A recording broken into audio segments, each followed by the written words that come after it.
Never swim in the ocean at night. It's what my uncle always told me, never swim in the ocean at night. Ever since I can remember, my uncle has lived on the East Coast in a humble yet cozy stilt home. He's a widower, a fisherman, and a great storyteller. Mom and Dad would drop my brother and I off at his place on some weekends in the summer. He'd take us fishing, cook us homemade fish and chips, then regale us with stories about, you could probably guess, fishing, the Korean War to my mom's disapproval, and the ocean in general. My uncle was a man who loved and feared the ocean. According to him, he lost some friends in that war during a naval battle. It was a fight that had left him injured and drifting in the water for nearly 18 hours. He says he was terrified of who would find him first, the North Korean forces or the sharks. In the end, it was a South Korean patrol boat that picked him up. He made it back to shore in one piece and was honorably discharged thereafter. I remember thinking how terrifying that would be, trapped in the ocean for nearly a full day and being completely clueless as to your own fate. Being 11 years old the first time I heard this story, I fell asleep that night to the sound of waves and the occasional passing boat of night fishermen.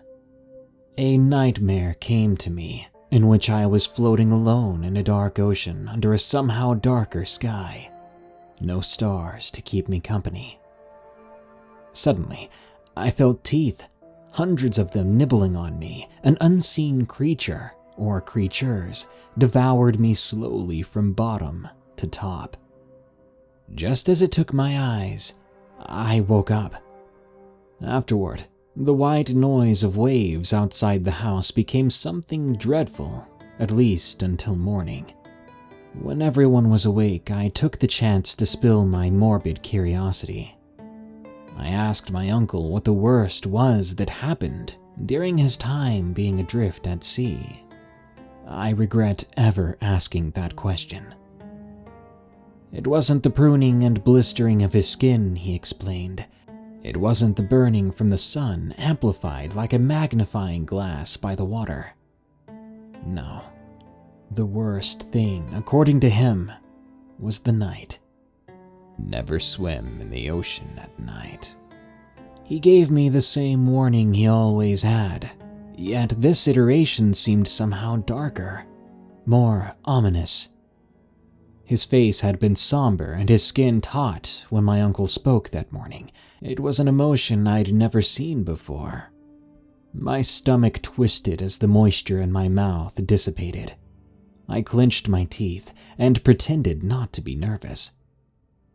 My uncle then shared his most horrifying experience with me, seemingly forgetting that he was talking to an 11-year-old child. The water isn't so bad once you get used to it. For a while there, the waves start to make you motion sick, but even that passes after a few hours. You find yourself staring at the sky, looking to the clouds for company. The sun blinds you and scorches your skin while the salt water chafes everything from the neck down. Each moment, you think about just how alone you are. In every direction, there's an infinite distance before and beyond the horizon. Nothing but water with blue sky stretching down to touch it. They say you feel almost weightless in the water, but that's not true at all. Back then, I felt heavier than I ever did before. Uniform expanded by salty water, bloated skin by a rotting bullet wound, an ever-present stress gnawing at you from the inside. But that's not where the weight comes from. Holding on to that stray splinter of wood, keeping me afloat, it felt like being nailed to driftwood with the weight of an endless flood pressing on you from all around. The sun lowered from the sky, inch by inch. I was immersed in despair I never thought possible in this physical world.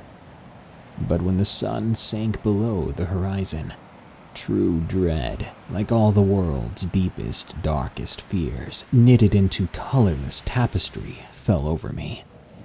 The feeling of lonesomeness that had been the day had vanished. In the shadow-laden sea, the eerie feeling of accompaniment was the rule. Yet even in my tortured state, I knew it was either one of two things: paranoia, or a reminder that in these oceans predators lurked. Sharks, colossal squid, and other unnamed terrors that tarry in the ever-darkening depths. I tried to keep my mind from wandering. I tried to focus on my triumph over this place, when I'd see American forces shining a splendorous light on my pale and shivering face. But that was not yet to come. Drifting by the whim of nature, I lay my head on its side upon the wooden plank. I shut my eyes as if I dared to fall asleep. But a sound caught my attention. I lifted my head and scanned my never-motionless surroundings. The sound was like water washing up against the pilings that support a dock, like the surf riding past something disrupting the flow of water. My eyes searched the shadowed horizon until they fell upon a silhouette. I struggled to breathe, but no water had entered my lungs at that moment. My legs kicked in search of ground I could push off of, trying to bring distance between myself and this figure. I'm sure you might expect me to say I'd seen a shark fin emerge from the water, or that a rising rogue wave formed in the distance. I'm sad to say this was something far less explainable. It was Gregor, one of my friends I'd watched die in the attack hours earlier. Defying logic, he stood upon the water facing away from me, waves brushing up to his knees but never dampening his tattered uniform. The gaping hole torn through him by blazing shrapnel remained, stars in the sky shining within it from my perspective. And though I thrashed about, I saw he was not alone. To my left stood my little brother in the same manner, away from me, silent and motionless, still as young as he had been, 9 years old. I think I shed a tear then, but it might have been the tide. Before long, I had noticed the crowd, a dozen, probably more, visages of those I had known in life gathered as soaked sentinels, still upon turbulent waters. Though my eyes stung from the undulating waves, I found myself unable to blink, my mind a muddled mess. I soon pieced together the commonality of my guests. Each one I had wronged in life. My younger brother, who had been run over, having been forced to walk to school when I had hidden his bicycle out of spite. He'd have already been at school with me otherwise. My comrade, who had perished on the very ship I'd fled after I'd been too cowardly to go back for him. If I'd helped free him from the rope that had knotted around his legs, we might both be here to struggle for another sunrise. My mother, whom I had scorned as I had never visited her at what would become her deathbed. There was also my father, as well as an elderly neighbor, and a lost love. All friends and loved ones I had let down, each now perished. And yet I floated there, begging fate for a new chance at life, as if I deserved one. I swear to you then, they all turned in concert, gasping at the sight of their faces, each at different stages of rot.